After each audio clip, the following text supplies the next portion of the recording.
O Departamento de Estado dos Estados Unidos, sob o governo de Donald Trump, divulgou um relatório que aponta deterioração. Gente, essa palavra aqui é trava-língua mesmo. Deterioração da situação dos direitos humanos no Brasil. Agora saiu. O documento afirma que o governo Lula e o ministro do STF, Alexandre de Moraes, teriam minado a liberdade de expressão, bloqueando perfis e conteúdos nas redes sociais, além de restringir o uso de VPNs.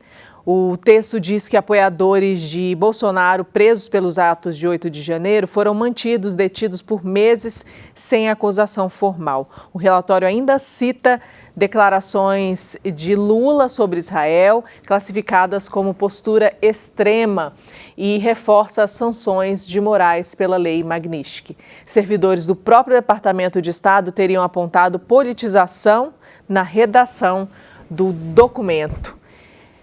E aí, Jefferson? Eu acho que há uma politização constante, né? Não é possível um negócio desse.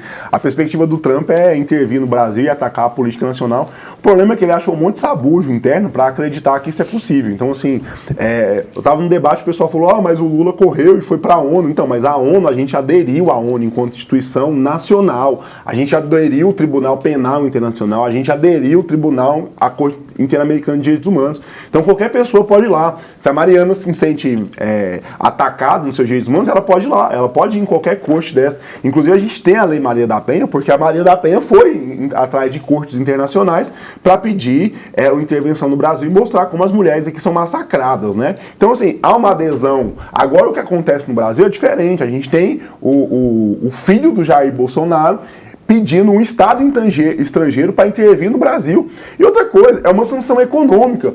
Como é que essa sanção econômica vai atingir o judiciário?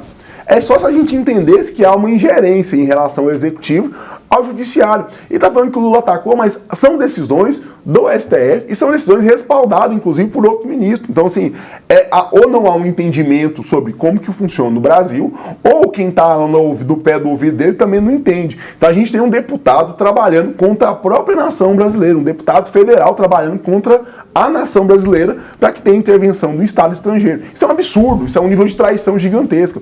E daí o pessoal pergunta, por que colocaram a tornozeleira no Bolsonaro? Porque ele estava intervindo no curso do processo. Isso é tentar coagir os ministros no curso do processo. O que essas pessoas estão pensando? Elas estão pensando o seguinte, vai chegar todos os ministros agora do STF e vai falar assim, não vamos condenar mais o Bolsonaro porque o Trump está fazendo sanções econômicas no Brasil. O que seria o Brasil? A gente é o que? Alguma republiqueta? A lógica é essa? Me fala um país democrático onde a última palavra, inclusive de decisão, não é do judiciário. Não existe essa possibilidade. Essa relação do Trump é completamente política. E outra coisa, meu querido, o Nicolas Ferreira fez aquele videozinho falando do Pix, que era mentira, e agora que o Pix de fato está sendo atacado, eu não estou vendo o videozinho do Nicolas, não estou vendo o videozinho da extrema-direita viralizando, falando que o Pix está sendo atacado. Desde a criação do Pix até agora, a gente movimentou 65 trilhões de reais. E daí as empresas perderam. A Mastercard perdeu, a Visa perdeu, a Google Pay perdeu, a MetaPay perdeu. Por quê? Porque a gente não está movimentando por lá. É muito mais barato, inclusive, eu passar o Pix para o pequeno comerciante do que eu passar o cartão, porque tem a taxinha. E daí a extrema-direita não está nem para isso. Eles estão querendo, inclusive, que o Trump venha para cima do Brasil, e a perspectiva é essa. Se ele taxar em 0,001 o Pix, já é muito dinheiro, e é a taxinha que nós vamos ter que pagar. O pequeno comerciante vai ter que pagar. Você acha que ele está de fato preocupado com essa relação toda? E a extrema-direita está batendo palma, está falando, vem para cima mesmo, faz isso, vamos arrebentar o Brasil, vamos arrebentar a economia do Brasil, vamos destruir emprego, só para o Bolsonaro ficar livre. Vamos lá, Marajá.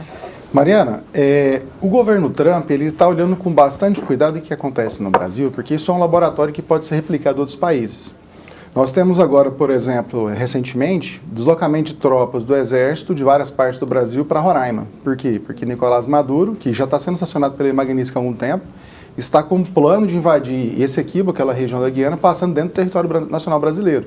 Olha o problema. Inclusive, militares americanos estão, nesse momento, dialogando com militares brasileiros para bolar uma estratégia para a proteção da integridade do território aqui na América do Sul.